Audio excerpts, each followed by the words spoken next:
Hello दोस्तों, एवं मेरे प्यारे बच्चों, स्वागत है आपका मेरे यूट्यूब चैनल में जिसका नाम है प्ले विद केमिस्ट्री। आशा करती हूँ आपको मेरे वीडियोस पसंद आ रहे होंगे। लास्ट वीडियो में हम लोगों ने पढ़ा हाइब्रिडाइजेशन के बारे में।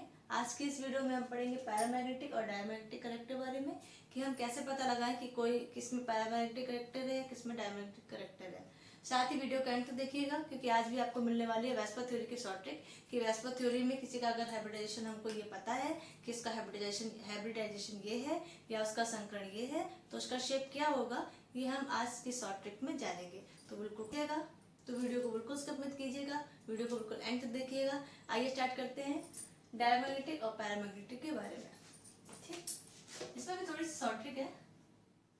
डायमैग्नेटिक कैसे पता लगाएं? सिंपल, ऐसे। डाई, डाई का मतलब होता है टू, टू का मतलब मान लो पेयर। तो डेफिनेशन क्या हुई? If the electron are pair, electron are paired, if the electron are the pair, अगर इलेक्ट्रॉन कैसे हैं? पेयर है। If the electron are pair, then there will be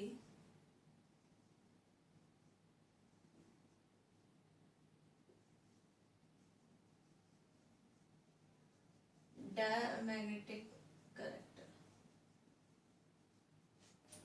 क्या पता लगाया हमने? हमने ये पता लगाया कि अगर हमें डायमैग्नेटिक पता लगाना है तो हमें सबसे पहले ध्यान देना है कि क्या उस स्पीशीज के पास पेयर्ड इलेक्ट्रॉन है, क्या उसके सारे इलेक्ट्रॉन पेयर्ड है। अगर उसके सारे इलेक्ट्रॉन पेयर्ड है तो वो डायमैग्नेटिक होगा। ठीक, आइए इसको हम एग्जांपल के थ्रू फटाफट जान लेते हैं। जैसे एग्जांपल हमने लिया,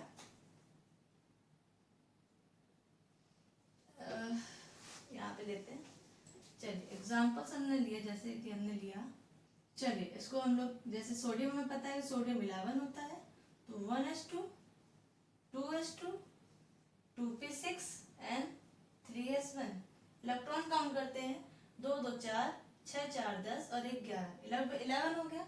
बट केस क्या है? केस हम लोग का है Na पॉजिटिव। और मैंने आपको शुरुआत में ही बताया था जब हमारा फर्स्ट वीडियो था, पॉजिटिव नेगेटिव को हम कैसे कंसीडर करेंगे, कि पॉजिटिव चार्ज तब आएगा जब कोई इलेक्ट्रॉन देने वाला महान, आपको बताया था, जो इलेक्ट्रॉन दे देगा तब उस पे आएगा पॉजिटिव चार्ज, और लेने वाला जो लेगा इलेक्ट्रॉन वो होगा आपका निगेटिव चार्ज, यानी लेने वाला। ठीक है, या यूं समझिए जो डोनर है पॉजिटिव, डोनर जो होता है ना, जैसे आप किसी को ब्लड डोनेट करो तो यू फील वेरी पॉजिटिव, आपको बहुत पॉजिटिवनेस फील होती है कि यार मैंने बहुत बढ़िया काम किया, तो दिया तो देने वाला महान हो गया, ये समझ लीजिए। यहाँ ये महान है भाई साहब, उनपे एक प्लस चार्ज, यानी कि इन्होंने क्या किया, एक इलेक्ट्रॉन दे दिया, यानी एक इलेक्ट्रॉन कम हो गया। यानी इनका केस क्या हो जाएगा? 1s2, 2s2, 2p6। इलेक्ट्रॉन कितने? एक इलेक्ट्रॉन कम हो गया ना, क्योंकि एक प्लस चार्ज है। प्लस चार्ज का मतलब एक इलेक्ट्रॉन दे दिया तो एक इलेक्ट्रॉन कम हुआ, तो इलेक्ट्रॉन कम हो गए, मतलब 11 जो कितने बचे? 10। तो 10 का मतलब देखिए 2 2 4 और 6 4 10। ठीक, समझ में आ गया? अब हम देख लेते हैं, ये S है, S के पास 2 इलेक्ट्रॉन होने चाहिए हैं, P के पास 2 इलेक्ट्रॉन, S के पास 2 इलेक्ट्रॉन होने चाहिए हैं, P के पास कितने ऑर्बिटल्स होते हैं? 6 इलेक्ट्रॉन, 1 2 3 4 5 6 हैं। यानी हमारी डेफिनेशन थी if the electron are paired. इसको और भी करेक्ट कर लेते हैं, if all the electron are paired. All, अगर सभी इलेक्ट्रॉन पेयर्ड है, देखिए पेयर है ना, 2 होने चाहिए, 2 है, 2 होने चाहिए, 2 होने 6 होने चाहिए 6, तो पेयर्ड है। If the electron are paired there will be a diamagnetic character. यानी कि अगर आपसे पूछा जाए, क्या क्वेश्चन में आए, क्या Na पॉजिटिव या जो सोडियम आयन है ये डायमैग्नेटिक है, तो yes this is diamagnetic in character, तो सोडियम डायमैग्नेटिक है। ठीक, आइए दूसरा एग्जांपल देख लेते हैं। जैसे दूसरे O नेगेटिव है, O2 नेगेटिव। ठीक, अभी क्या हमें पता है ऑक्सीजन कितना होता है? 8। इलेक्ट्रॉनिक कॉन्फ़िगरेशन करेंगे 1s2, 2s2, 2p6। ज्यादा हो गया, कम कर लेते हैं। कितना? 2 2 4, कितने इलेक्ट्रॉन बचे? देखिए 8 बढ़ने 4 हो गया, कितने इलेक्ट्रॉन बाकी हैं? 4। तो 4 2 6 2 8। ठीक, 1s2, 2s2, 2p4। ठीक है, बट केस क्या है? केस है हमारा O2 नेगेटिव। अभी यहाँ देखो आप, लेने वाला, यानी इन्होंने 2 इलेक्ट्रॉन को ले दो इलेक्ट्रॉन लेने का मतलब क्या हुआ, देखिए दो इलेक्ट्रॉन 1s2, दो इलेक्ट्रॉन लेने का मतलब क्या हुआ, दो इलेक्ट्रॉन बढ़ गए, तो कहाँ आएंगे, जिनके पास कमी वही तो लेंगे इलेक्ट्रॉन को, तो इन्होंने कितने इलेक्ट्रॉन ले लिए, दो, तो 1s2 2s2 और 2p, दो थे, चार थे, दो और आगे कितने हो गए, 6, 2p 6। अभी फिर बना देखिएगा, अब तो बनाने की जरूरत नहीं है, आपको खुद ही आ गया होगा, ये देखिए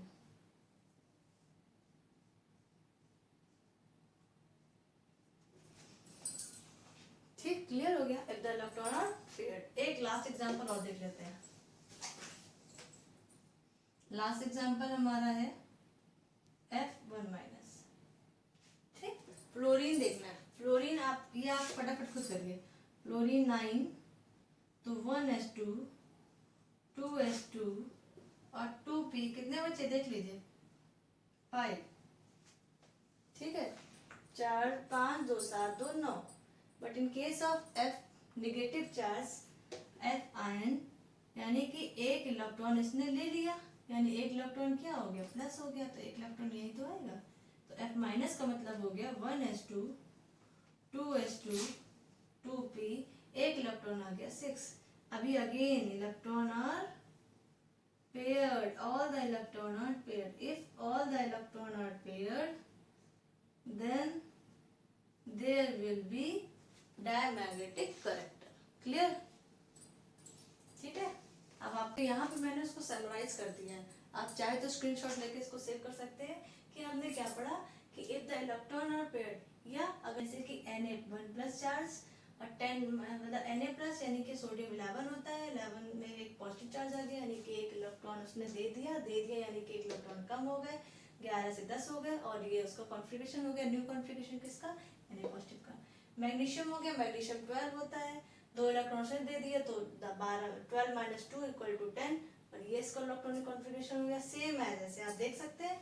और ये मैंने इसको रिपीट ना करते हुए इसका ये बना दिया है कि आप ये देखो कि अगर S थे तो दो मैक्सिमम इलेक्ट्रॉन, सभी का सेम केस, इसलिए मैंने इसको रिपीट नहीं लिखा है। और if the all electron paired, आपको साफ साफ दिख रहा है सभी इलेक्ट्रॉन कैसे हैं, पेयर्ड है, और इलेक्ट्रॉन पेयर्ड है, तो हम कैसे लगाएं, हम पता लगाएं कि ये डायमैग्नेटिक है या पैरामैग्नेटिक है, ठीक है। अब हम पता आते हैं अपने दूसरे टॉपिक पे, हमारा टॉपिक है पैरामैग्नेटिक, ये जस्ट इसका उल्टा, ये आपने देख लिया, आइए उसको देखते हैं। फिर बात करते हैं हम पैरामैग्नेटिक कैरेक्टर के बारे में। तो पैरामैग्नेटिक कैरेक्टर में क्या, विच हैव वन और more then one unpaired electron, जिसमें एक से ज्यादा अनपेयर्ड इलेक्ट्रॉन, ठीक, जैसे कि हम एग्जांपल के थ्रू जानते हैं। एग्जाम्पल जैसे हमने लिया Mn+2, मैग्नीज आपको पता होगा, मैग्नीज का एटॉमिक नंबर होता है 25, इलेक्ट्रॉनिक कॉन्फ़िगरेशन निकाले तो आएगा 1s2 2s2 2p6 3s2 3p6 4s2 and 3d5, ठीक, फटाफट काउंट कर लीजिए, 2 2 4 6 4 10 2 12 6 18 20 और 5 25, ठीक है। लेकिन हमें केस क्या मिला, हमें केस मिला है Mn+2 का, यानी दो इलेक्ट्रॉन हमें इससे निकालने हैं, तो दो इलेक्ट्रॉन हम किससे निकाल दें, यहाँ पे आपको पता होना चाहिए, एक रूल होता है, वो रूल है हमारा N+L रूल, यानी कि हमें बोल रहा है कि Mn+2 का मतलब, +2 का मतलब क्या, +2 का मतलब देने वाला महान, यानी कि दो इलेक्ट्रॉन तो उसको देने हैं। अभी इलेक्ट्रॉन दे किससे, क्योंकि हाफ फिल, ये हाफ फिल है, क्योंकि डी देखिए ना, डी में 5 ऑर्बिटल होते हैं, ये, और 5 इलेक्ट्रॉन है, हाफ फिल्ड है, तो ये फुल फिल है, दोनों ही है, दोनों ही। अब हम किससे एनर्जी निकाले, इससे दोनों की एनर्जी जो है दोनों, अब हम इससे इलेक्ट्रॉन निकाले कि इससे इलेक्ट्रॉन निकाले, तो यहाँ पे हम लगाते हैं N+L रूल। N+L रूल के थ्रू हम पता लगाएंगे कि हमें इलेक्ट्रॉन किससे निकालना है, किसकी एनर्जी इन दोनों में कम है, इन कंपैरिजन, इसके कंपैरिजन में इसकी कितनी है, इसके कंपैरिजन में इसकी कितनी, यानी किसकी एनर्जी कम है जिससे हम इलेक्ट्रॉन निकाल लें, तो हम लगाएंगे N+L रूल। तो इसको हम सॉल्व करने से पहले पता कर लेते हैं N+ रूल के बारे में, क्योंकि वो ज्यादा इम्पोर्टेंट है, ठीक। तो चलिए इसको हम अभी आगे कंटिन्यू करते हैं, पहले आपको बता देना है N+L rule. What is N+L rule? N+L rule जो है ये आपको बताएगा एनर्जी, ठीक है। जैसे कि हमने एग्जाम लिया 2s2 और 2p6 और 3p5, ठीक। अब हमें इन सब के लिए N+L रूल लगाना है। तो याद रखिए S के लिए L का मान 0, P का मान 1, D का मान 2, F का मान 3 होता है। और N जो होता है प्रिंसिपल क्वांटम नंबर होता है, जो आपको आगे दिया हुआ है, तो क्वांटम नंबर जो आपको दिया है। जैसे हमें एग्जांपल ये सॉल्व करना है, तो इसके लिए N+L रूल क्या होगा, देखिए। इसके लिए N का मान जो आगे दिया होता है, तो ये हो गया 2, और S अगर S लिखा है तो L का मान क्या होगा, 0, यानी कि 2, ठीक, क्लियर। अगर बात करें हम 2p6 की, तो N क्या होगा, जो आगे दिया होगा, यानी कि 2, और P के लिए L का मान क्या होता है, P के लिए L का मान होता है 1, तो 1 क्या आ गया, 3। आगे बात करें, यहाँ पे 3p कर दिया हमने, 3p6, तो N के मान क्या हो गया, जो आगे नंबर लिखा N+1 यानी कि 3, और P का मान L के डिफरेंस में क्या होता है, 1, तो ये हो गया हमारा 4। यानी अगर हमें इनमें से इलेक्ट्रॉन निकालने होंगे तो हम इसमें से इलेक्ट्रॉन निकालेंगे, क्योंकि इस सब में सबसे कम एनर्जी किसकी है, इसकी। कौन बता रहा है हमें, N+L रूल, ठीक, क्लियर हुआ। अभी आप जैसे से पढ़ेंगे, अगर आपका ये पहला बार आपने N+L रूल के बारे में जाना है, तो आपको आगे पता लगेगा कि N+ रूल हमें ये बताता है कि हमें दोनों में से किसकी एनर्जी कम है, किससे इलेक्ट्रॉन वो ले सकते हैं।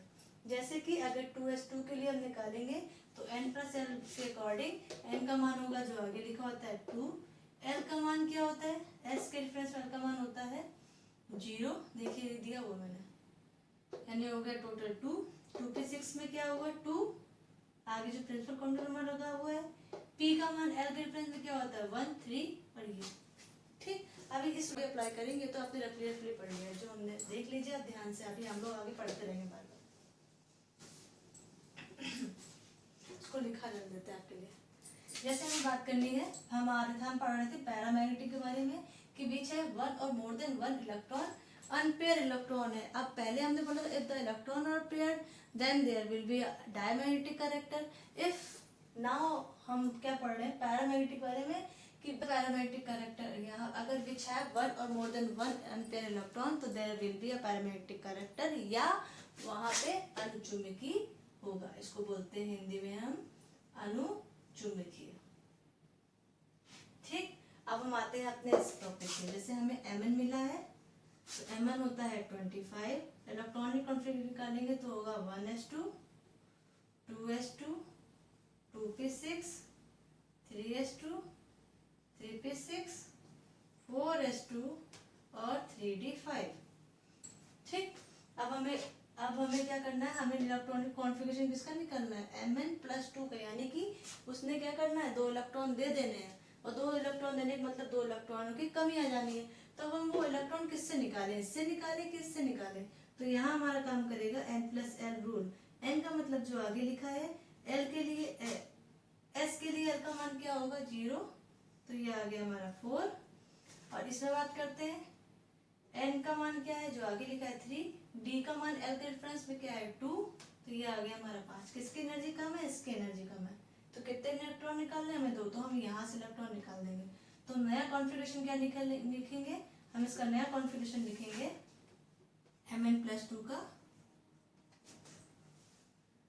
सेम हमारा रहेगा 1s2, 2s2, 2p6, 3s2, 3p6, और अब हमारा हो जाएगा 4s से जो 2 इलेक्ट्रॉन बोला ना इसकी एनर्जी कम है, इससे, तो इससे हम 2 इलेक्ट्रॉन 4s 0 और 3d5। लेकिन केमिस्ट्री में क्या है, ये लिखा नहीं जाता है, इसलिए इसको जब 0 हो गया तो उसको हम लिखेंगे ही नहीं। तो हमारा सही इलेक्ट्रॉनिक कॉन्फ़िगरेशन क्या होगा, 1s2, 2s2, 2p6, 3s2, 3p6 and 3d5। 4s 0 हो गया, क्योंकि दोनों 4s2 और 3d5 में दोनों में से किसकी एनर्जी कम थी, इसकी। किसने बताया हमें, N+L रूल ने, कि इसकी एनर्जी इससे कम है, तो इससे इलेक्ट्रॉन हमें 2 निकाले, हमने 2 इलेक्ट्रॉन निकाल लिए, तो तो 4s0 हो गया, उसको हम नहीं लिखते हैं, तो ये हो गया हमारा 3d5। अब देखो इफ विच है वन और more then one unpaired electron. अब डी में आप देखो अनपेयर इलेक्ट्रॉन है कि नहीं, 10 होने चाहिए, है कितने 5, यानी कि अनपेयर इलेक्ट्रॉन है। तो ये क्या हो गया हमारा पैरामैग्नेटिक करैक्टर हो गया या अनिचुंबकीय करैक्टर हो गया। ठीक है, आगे बढ़ते हैं, नेक्स्ट एग्जांपल लेते हैं। एग्जांपल हमें नेक्स्ट लेना है, सपोज Fe+3, सेम वही काम करना है। Fe का इलेक्ट्रॉनिक कॉन्फ़िगरेशन होता है 4s2 3d6, लास्ट लिख रहे हैं क्योंकि 1s2 2s2 2p6 3s2 3p6 4s2 3d10 ये आगे तक होता है। लेकिन हमने क्या करना है, हमें सिर्फ Fe का निकालने के लिए आपको करना है।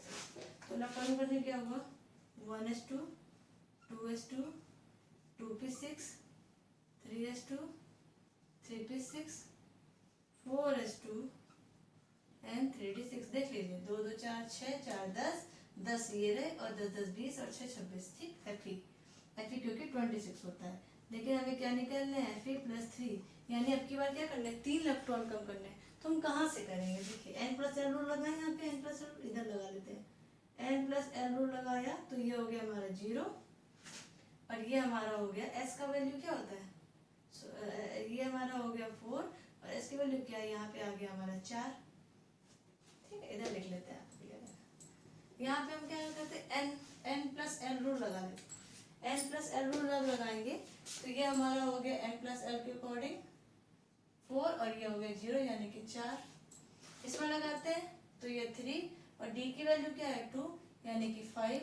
यानी कि इन दोनों में से क्लियर हो गया कि हम इससे इलेक्ट्रॉन निकालेंगे। लेकिन इलेक्ट्रॉन हमें निकालने कितने 3, तो हम कैसे निकालें, इसके पास 2 इलेक्ट्रॉन है तो 2 इससे निकालेंगे, मजबूरी है तो एक इससे निकाल देंगे। तो नया कॉन्फ़िगरेशन हमारा क्या होगा, ये पूरा रिपीट, यानी कि 1s2 2s2 2p6 3s2 3p6, अब 4s0 हो गया और 3d5 हो गया, क्योंकि 3 इलेक्ट्रॉन निकालने थे तो 2 इससे निकाले, एक इससे निकाल लिए। ठीक है, तो ये 0 हो गया 3d5 हो गया। अभी फिर से वही केस है, ये 0 है तो उसको लिखेंगे नहीं और 3d5 यानी कि हाफ फील्ड हो गया। हाफ फील्ड का मतलब इलेक्ट्रॉन कैसे है इसमें, ये देखिए unpaired, and if the electron are unpaired then there will be a paramagnetic character. ठीक, क्लियर हो गया। चलिए नेक्स्ट एग्जांपल लेते हैं।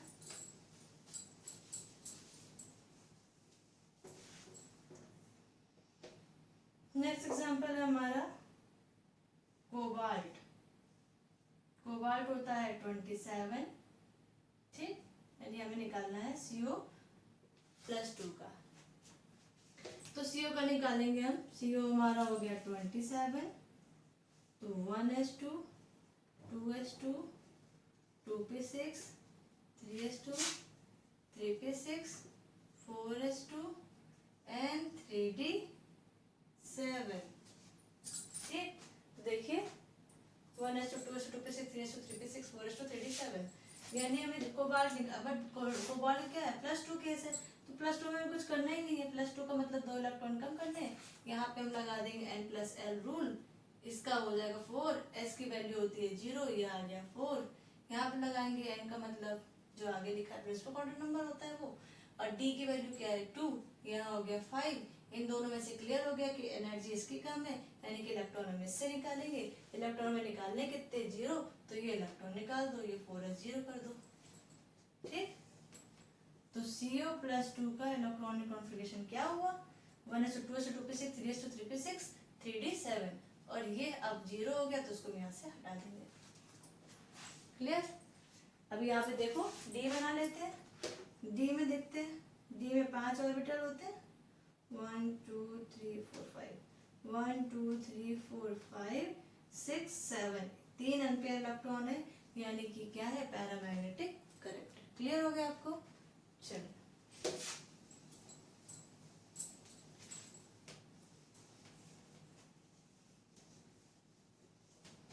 ठीक है, अब बात करते हैं वेस्पर थ्योरी की शॉर्ट ट्रिक थी, शॉर्ट ट्रिक की जिसका आपको इंतजार था। तो हमने अपने सेकंड वीडियो में पढ़ा वेस्पर थ्योरी के बारे में कि वेस्पर थ्योरी क्या है। वेस्पर थ्योरी था कि balance cell electron pair repulsion, यानी कि इलेक्ट्रॉनों के आने से, इलेक्ट्रॉनों के पेयर अनपेयर होने से उसके ज्योमेट्री में क्या रिपल्शन होता है, उसके electron bond pair to bond pair, lone pair to lone pair क्या रिपल्शन होता है, ये हमने वेस्पर थ्योरी में पढ़ा। उसके बाद हमने पढ़ा हाइब्रिडाइजेशन, यानी कि हमने पता लगाया कि हाइब्रिडाइजेशन क्या होता है, हाइब्रिड ऑर्बिटल्स क्या होते हैं, कैसे वो हाइब्रिडाइजेशन करते हैं, कैसे संकरण करते हैं, कैसे हाइब्रिडाइजेशन को निकालते हैं। फिर हमने पढ़ा शॉर्ट ट्रिक के थ्रू हाइब्रिडाइजेशन को निकालना। आज हम पढ़ रहे हैं वेस्पर थ्योरी और मिक्सर ऑफ हाइब्रिडाइजेशन, यानी कि अगर हमें किसी, तो हम उसका वेस्पर थ्योरी के अकॉर्डिंग शेप बता सकते हैं। कैसे बता सकते हैं, देखिए हम, आपको याद होगा कि हमने वेस्पर थ्योरी में 2 टेबल पढ़ी थी। 2 टेबल में हमने एक टेबल पढ़ी थी कि जिस पर लोन पेयर प्रेजेंट थे, और एक पे पढ़ा था जिसमें लोन पेयर प्रेजेंट नहीं थे। जिसमें आपने पढ़ा होगा, आपको शायद याद हो, जिसमें आपने टेट्राहेड्रल पढ़ा था CH4, जिसमें से bond pair to bond pair repulsion था, bond pair to lone pair repulsion नहीं था। यानी हम बात करेंगे ये शॉर्ट ट्रिक सब उनके लिए है जिसमें lone pair to bond pair या lone pair to lone pair repulsion है, लेकिन bond pair to lone pair repulsion नहीं है। यानी कि आप इसको बता सकते हैं, इसको ऐसे लिख सकते हैं, if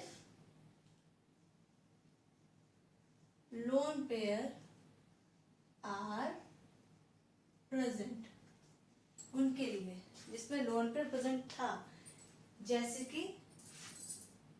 कि आपका अभी हम एग्जांपल बताते हैं। जैसे देखिए, अगर किसी का हाइब्रिडाइजेशन sp2 है और उसमें एक लोन पेयर है, ये सब जो नंबर लिखे हैं ना, ये सब क्या है, लोन पेयर। ठीक, ऐसे देखिएगा, इसको बॉक्स में बंद कर देते हैं, ट्रिप लगेगा थोड़ा सा।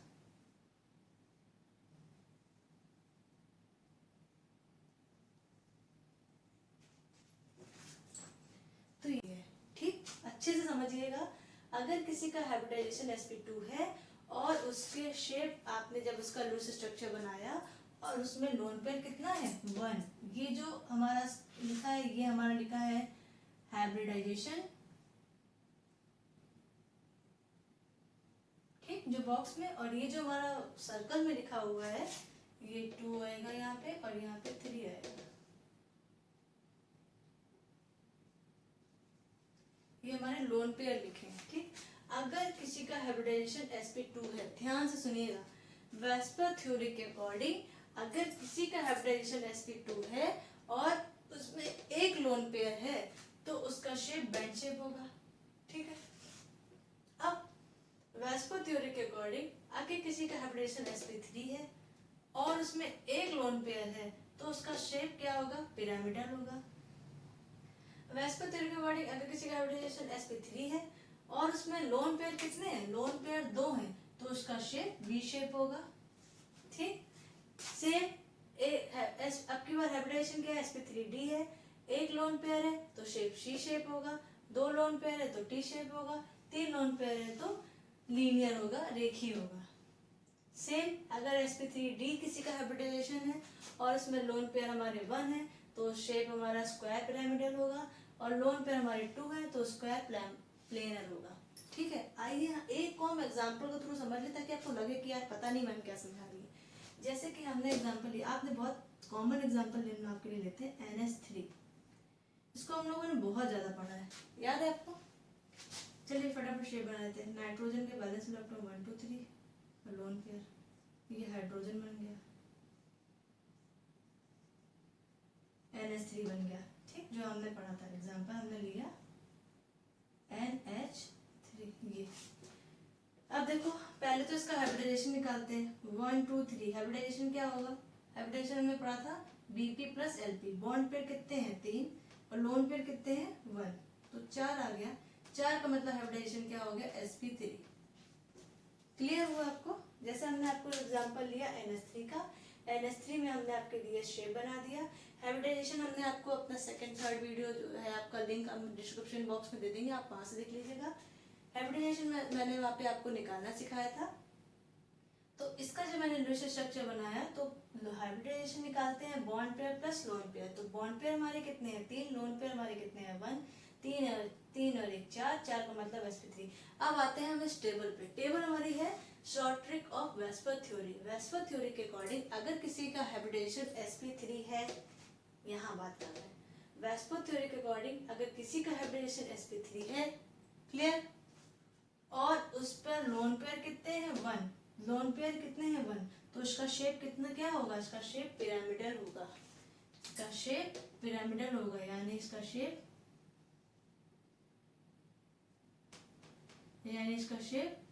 पिरामिडल होगा। ठीक, समझ में आ रहा है आपको? जैसे अभी जैसे हम दूसरा एग्जांपल लेते हैं, एग्जांपल हमने लिया H2O का जब स्ट्रक्चर बनाओगे तो आप इस तरह से बनाओगे,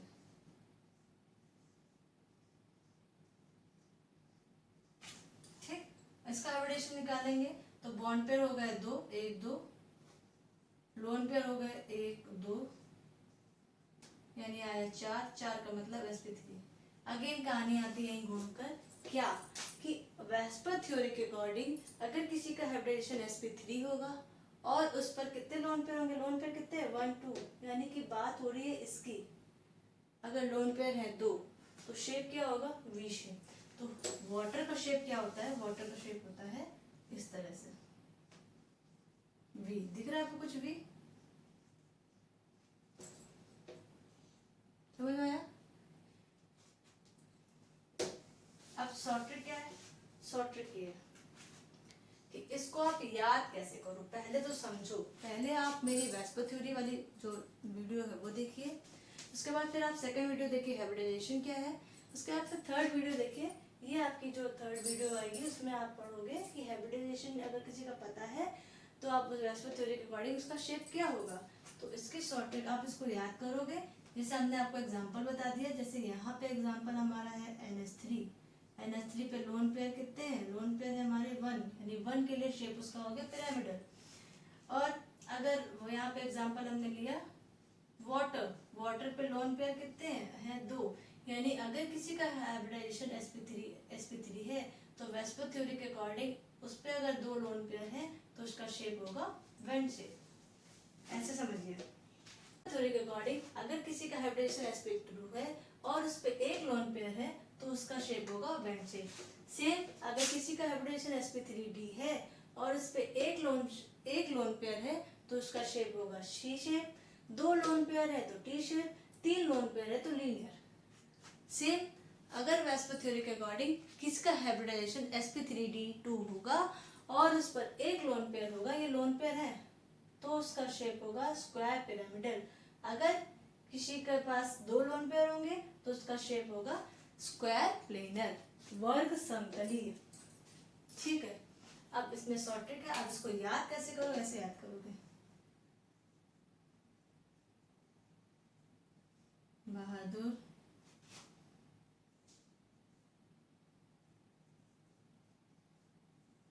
प्यारे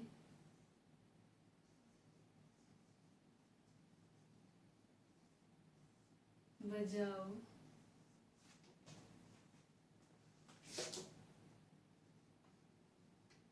सी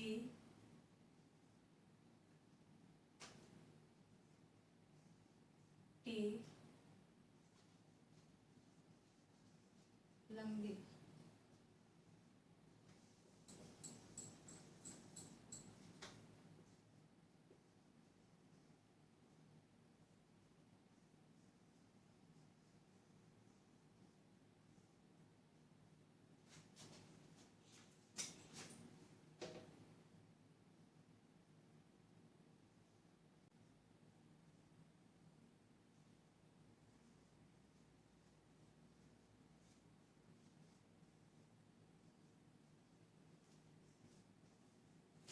तो ये है फाइनल आपके शॉर्ट ट्रिक, इसको बहुत दिमाग लगा के आपको समझना पड़ेगा, है बहुत इजी, आपको कुछ नहीं करना है, आपको बस कॉन्सेप्ट आपके क्लियर होने चाहिए, आपके कॉन्सेप्ट क्लियर होने चाहिए कि वेस्पर थ्योरी क्या है, हाइब्रिडाइजेशन क्या है, किसी का लूज स्ट्रक्चर आपको दिमाग में निकल आना चाहिए कि अगर लूज स्ट्रक्चर ये है तो इसका इतना बॉन्ड पेयर हुआ, इतने लोन पेयर हुए, इतने बॉन्ड पेयर इतने लोन पेयर ऐड करेंगे तो ये हाइब्रिडाइजेशन निकलेगा। आगे इस पर का मतलब स्क्वायर पिरामिडल, इससे याद रखें एल आ रहा है ना इसमें, तो स्क्वायर पिरामिडल यानी इस पर, और इस पर यहाँ पे रा आ रहा है यानी आर आ रहा है इस पर, क्लियर हो गया आपको? तो ये हमारी शॉर्ट ट्रिक थी।